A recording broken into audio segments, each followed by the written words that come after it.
광, 좀 건너와서 내 등 좀 두드려 줄래? 나 너무 힘들어. 밤 12시가 넘어 어머니의 응급 요청이 전화선을 타고 흘러왔다. 연로하신 부모님과 같은 아파트에 사는 나로서는 부모님 생명이 우선이므로 급히 달려갔다. 부모님과 서로 십자 모양으로 지어진 아파트 양쪽 끄트머리에 사는 난 100여 미터 떨어진 양쪽 방을 드나들 때마다 다리 운동이 된다며 좋아했었다. 밤 9시까지 부모님 댁에서 함께 있다가 조금 전 헤어졌는데 갑자기 왜? 하며 부모님 방까지 가는 100미터가 왜 그리도 멀던지. 아버지는 이미 주무시고 어머니는 거실로 나와 있었다. 어머니는 가슴을 두드리며 속이 거북한데 화장실에 가도 편치 않고 토해도 나오는 것이 없이 아주 불편하다는 것이었다. 1시간 가까이 등도 두드리고 다리도 주무르며 열심히 간호했지만 호전되지는 않았다. 어머니의 다리를 그렇게 오랜 시간 주물러 보기는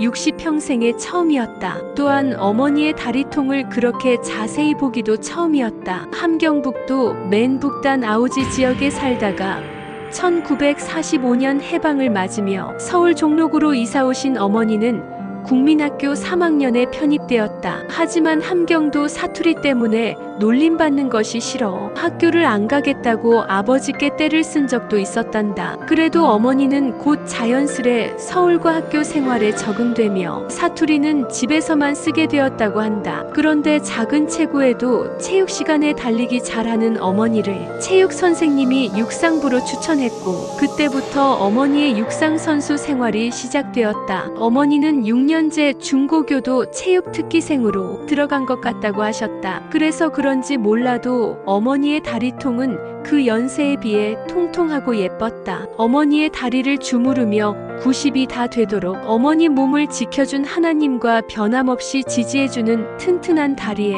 감사했고 빨리 나아지기를 기도했다. 사실 어머니의 이러한 가슴이 답답한 증상은 두 번째라고 했다. 10여 년을 알래스카에서 살다 수년 전 텍사스로 이주하신 어머니는 아버지와는 달리 유난히 몸에 열이 많았다. 어떻게 보면 알래스카는 어머니에게 잘 맞는 곳일 수도 있겠다는 생각을 했다. 그런 어머니가 이사 오자마자 텍사스 더위에 적응이 안 돼요. 더위 먹고 잠시 병원에 입원을 한 적이 있었다. 지금의 상태가 꼭 그때와 비슷하다며 이번에도 병원에 가서 주사 한 대 맞아야겠다고 했다. 그런데 이상하게도 몸을 가누기 힘들어했다. 아무래도 911을 부르는 게 좋을 것 같다고 해서 연락했더니 응급차가 득달같이 달려왔다. 사실 우리가 사는 아파트는 병원에서 가까워 여차하면 응급차가 1분 안에 달려오니 참 편리한 점도 있었지만 아버지처럼 한 달이 멀다 하고 응급차를 부른다는 것은 꼭 좋은 기억만은 아니었다. 올해 90이신 아버지는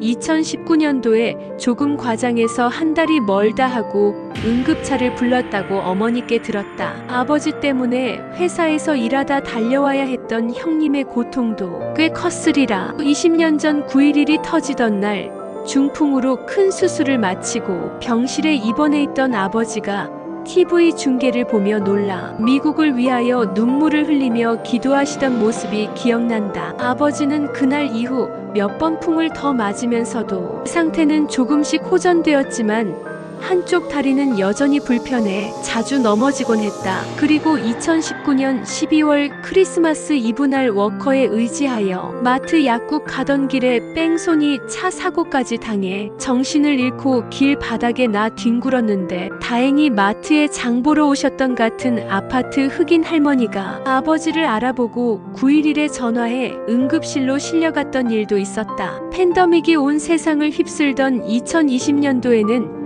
집에만 내내 계셔서 그랬는지 모르지만 한 번도 넘어지신 적이 없을 정도로 좋은 건강 상태를 유지하고 계셨다. 그런데 이번에는 생전 아프다는 소리 한 번 하지 않던 어머니가 911을 부르게 된 것이었다. 응급대원들이 방으로 들어오자 요란한 소리에 잠을 깬 아버지를 뒤로 하고 어머니를 야전 침대에 뉘어 응급차에 싣고 나니 나는 같이 응급차를 탈 수 없으니 원하면 따로 오란다. 할 수 없이 응급차를 따라가 병원 응급실에 가서야 어머니를 만날 수 있었다. 의사는 대뜸 어머니 증상을 듣자마자 코로나 증상이라고 하며 곧 결과가 나오겠지만 함께 사는 식구들 모두 검사를 해야 한다고 했다. 더위 먹은 줄 알고 주사 한 대 맞으러 병원에 왔다가 이게 웬 날벼락인가 싶어 초조한 마음으로 기다렸다. 그때가 작년 8월이었으니 코로나가 한창 극성일 때였다. 나도 며칠 전부터 감기 기운이 있어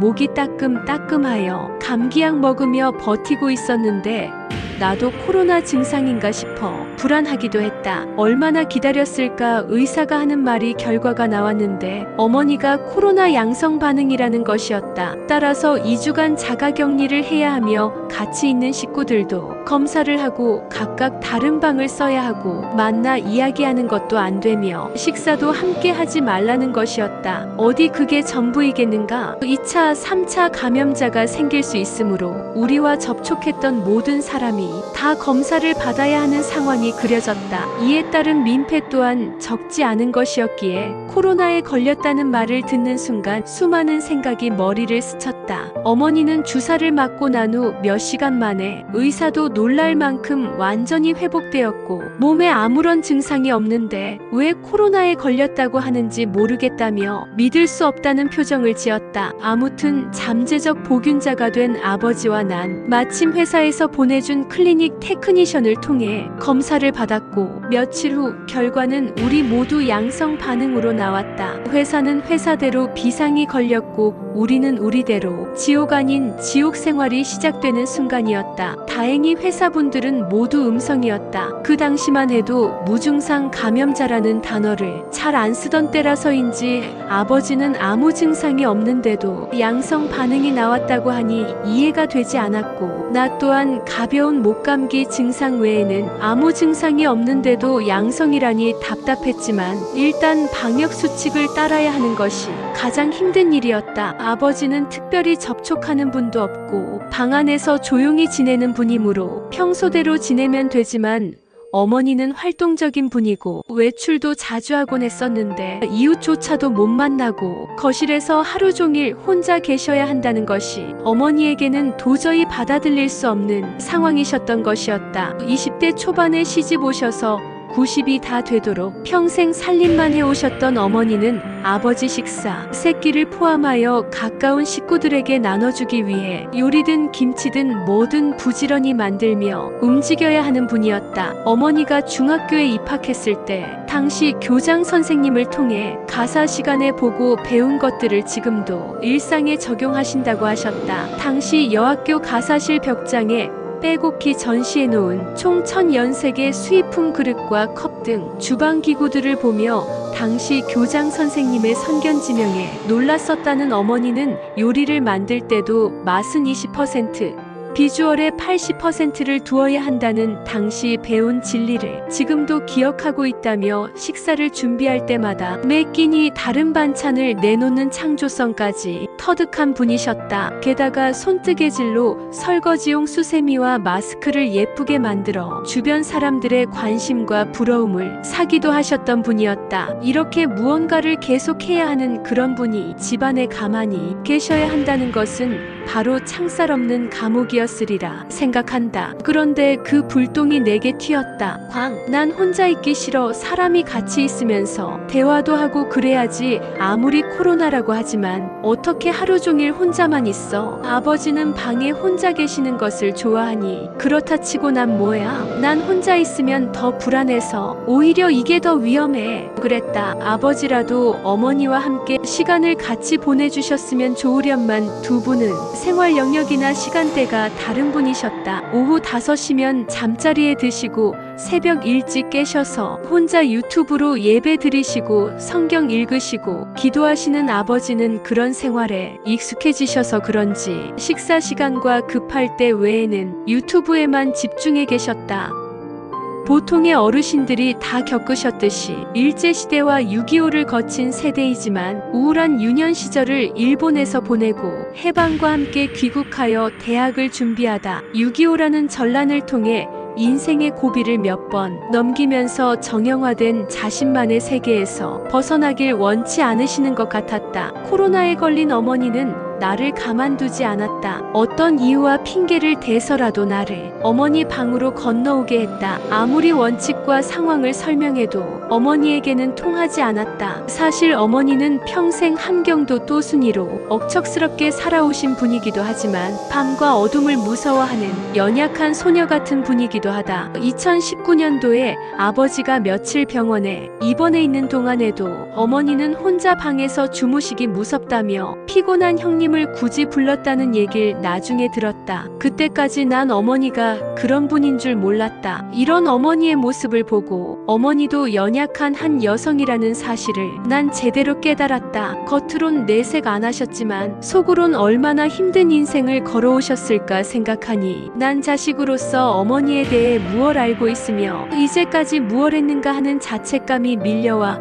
견딜 수가 없었다. 어머니에게 딸이라도 있었더라면 속 터놓고 얘길 나눌 상대가 되었겠지만 아들만 넷을 보신 어머니는 아버지를 포함한 5 남자를 뒤치다꺼리 하느라 평생 얼마나 고생이 많으셨을까 하는 생각이 들었다. 이름을 다 부르기 귀찮아서인지 아님 그게 편해선지 부모님은 우리의 이름 가운데 한자만 불러 구분했다. 광, 뭐하니? 빨리 넘어와라고. 어머니에 대한 자책감이 불씨가 되었는지 결국은 내가 손을 들었다. 그래요 엄마, 우리 같이 죽읍시다. 방역수칙이고 뭐고 어머니가 힘드시다는데 어쩌겠어요? 그냥 같이 지내요. 내일 죽더라도 오늘 엄마가 마음 편하게 지내는 것이 좋을 것 같네요. 그래서 우리는 내 방과 부모님 방을 오가며 같이 식사하고 같이 TV도 보며 우리 맘대로의 생활을 시작했다. 마스크를 계속 쓴 채로 집안에서 생활하는 것이 쉽지는 않았지만 그래도 서로에게 해줄 수 있는 최소의 배려이므로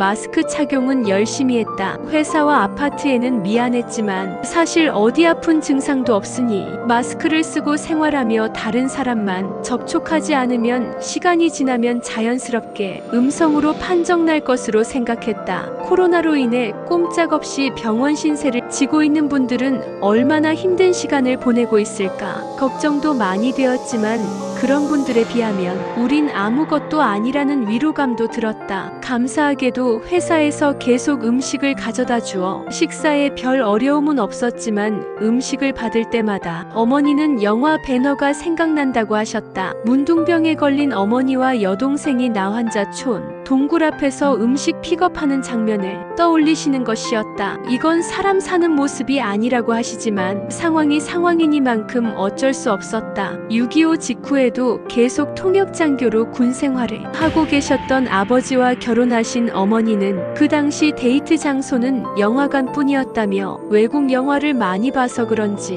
그 당시 나온 영화 제목뿐 아니라 내용, 주연급 배우들의 이름을 줄줄 외울 정도였다. 지금도 추억의 명화들을 보고 싶어 하셔서 가끔 인터넷에서 다운받아 같이 시청하곤 한다. 다행스럽게도 1-2주 간격으로 부모님과 난 음성 판정을 받았다. 음성 판정을 받던 날 나를 껴안고 감사합니다 주님 을 연발하셨고 이번 기회에 더욱 하나님을 잘 믿는 사람이 되자는 아버님의 말씀엔 아멘 아멘으로 화답하시던 어머니의 모습이 잊혀지지 않는다. 외출도 마음대로 못하고 주변 사람들에게 코로나 걸렸다고 말하기도 어려운 상황에서 누구와 통화하는 것도 꺼림칙했던 그 모든 것들이 사막의 신기루처럼 사라지는 순간이었다. 푸른 하늘을 봐도 푸르게 보이지 않고 예쁜 꽃을 봐도 무덤덤했던 가슴이 확 뚫리는 듯한 느낌이 들었다. 내가 그러니 어머니야 말해서 뭐 하겠는가. 어머니의 환한 모습을 보니 이제야 사람 사는 맛을 느끼겠구나 하면서도 평소에 느끼지 못했던 소소한 일상의 행복이 얼마나 소중한 것인지 다시 한번 느끼게 되는 순간이었다. 어머니와 함께 붙어 다녀야 했던 나날들을 통해 좀 더 어머니에 대해 알게 되고 이해하게 되는 귀한 기회가 된 것에 감사하게 되었다.